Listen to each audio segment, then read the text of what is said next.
ጀግና ይወጽይጀድ አብለን ሰላቱ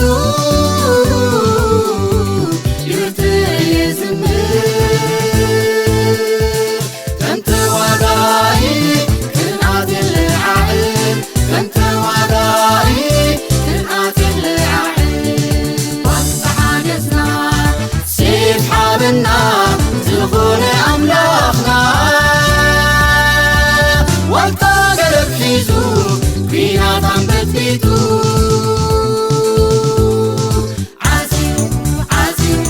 ዓዚሙ መገዲ ሰጎግትና ተንሲኡ ንምዳና ዋልታ ሓገዝና ሰይፍ ሓበና ዝኾነ ኣምላኽና ዋልታ ገረብ ሒዙ ኩናት ኣንበጥቢጡ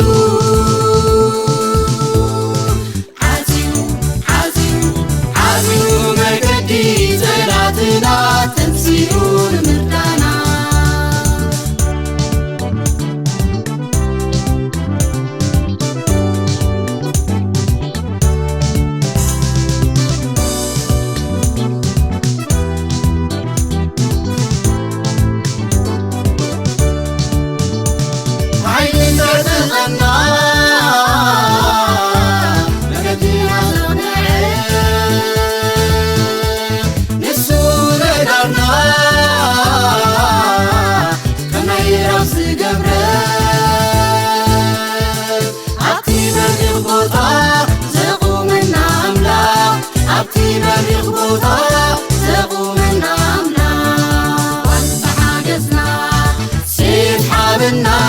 ዝኾነ ኣምላኽና ዋልታ ገረብ ሒዙ ኩናት ኣንበጥቢጡ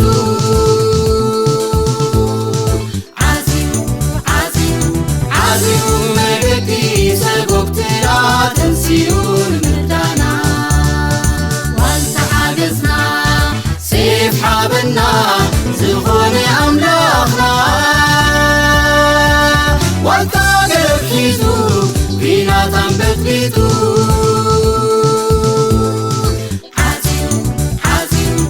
ዓዚሙ መገዲ ጠላትና ተንሲኡ ንምርዳና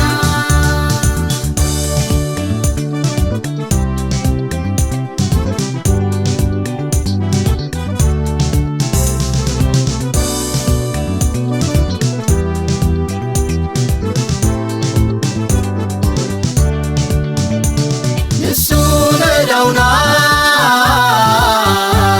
ውግእ ዝመሃረ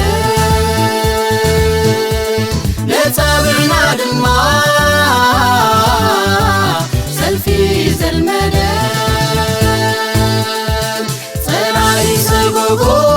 ኣጥፊ ድማ በለ ፀላይ ሰጎጎ ኣጥፊ ድማ በለ ዋልታ ሓገዝና ሰይፍ ሓበና ዝኾነ ኣምላኽና ዋልታ ገረብ ሒዙ ኩናት ኣንበጥቢጡ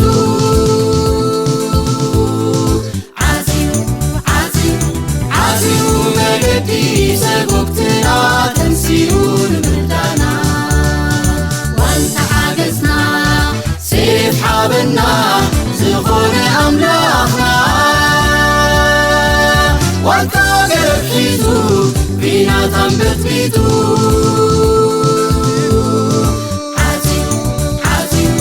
ዓዚሙ መገዲ ጠላትና ተንሲኡ ንምርዳና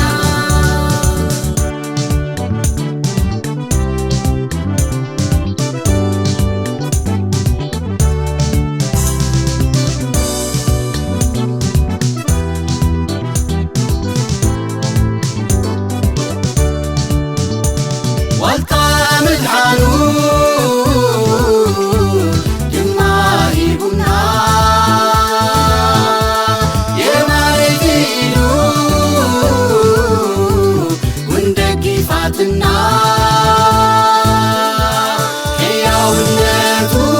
ዓብ ህዝቢ ገይሩና ሕያውነቱ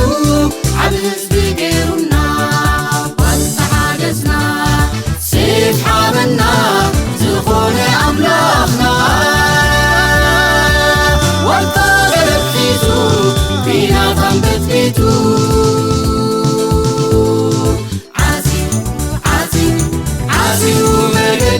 ሰጉብትና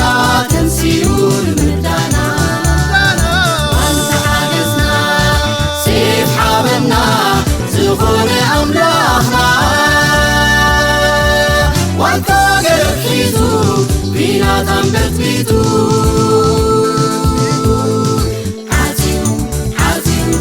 ዓፂሙ መገዲ